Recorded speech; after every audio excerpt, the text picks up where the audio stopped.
I'm curious, what your thoughts are right now if we do stick at 12. I mean, Sean Payton's been super aggressive in certain drafts in the past, so I'm not like totally ruling out a trade up. I just think it's very unlikely. But JJ McCarthy, man, give me your thoughts right now on him, if he's the guy. I guess if I had to put like a betting favorite right now, he would probably be the guy I would pick to go to the Broncos. Yeah, I totally agree with you. I think that JJ is probably the most likely to be drafted at 12 out of these guys. I don't think Daniels or May, any of those guys are going to fall. And I don't think Nix or Penix will ultimately go that high. So I think McCarthy is the person, if you want a quarterback at 12, who's going to be available and might warrant it based off the league's opinion. I think, though, so here's my thing with JJ. He's kind of an impossible, I think, evaluation from an outsider's standpoint. I look at him and I'm like, okay, he has all the tools. He has all the tools. He's not physically deficient in any one thing. He can move. He has a strong arm. He has everything. He's plenty tall. He has the height, everything, all the physical stuff, check boxes.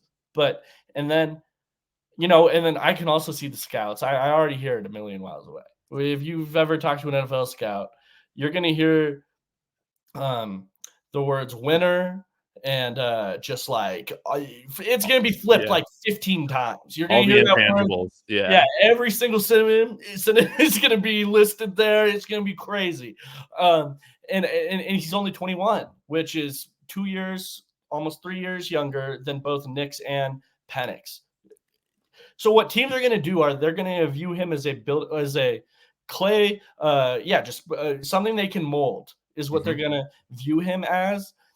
And I think part of that evaluation is how is he as a person? How is he on the whiteboard? How is he in those circumstances? And that's something I'm just don't have the luxury to do.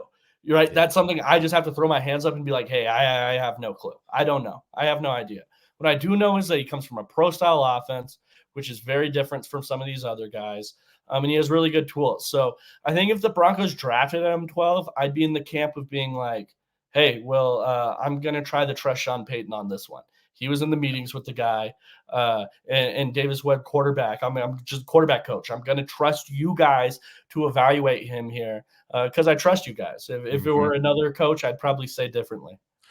Yeah, if, for instance, Vic Fangio was still the coach here and we're taking a quarterback like that in the first round, I have no hope that we're going to be able to develop JJ, but with a guy like Sean Payton, it does make you think like, hey, can we help get this guy closer to his ceiling rather than like where his floor is at?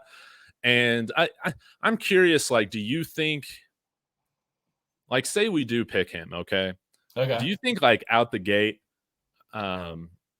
we would just see him given like more responsibility than we saw him have at Michigan, or like running more through him? I guess that's the biggest criticism of that. Just didn't throw much. Yeah. And that's an interesting point because we all saw Trey Lance go third.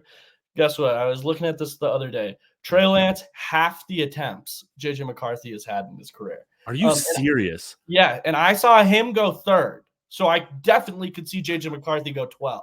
That's something to be because you got to think Lance had 1 year as a starter, came from a similar offense to where we're not asking much of you because we're in North Dakota State and in our conference, we're so much better than everybody. You don't have to throw.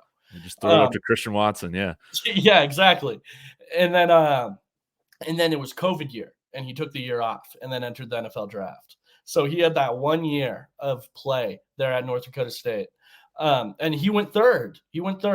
So I definitely could see JJ go 12 here. And I mean, ultimately, I don't think there's any better way for a young quarterback to learn than just live reps. That's what you're going to need. And ultimately, the Broncos probably suck this year. JJ probably isn't very good. And you're just hoping to see that continuous development throughout the year.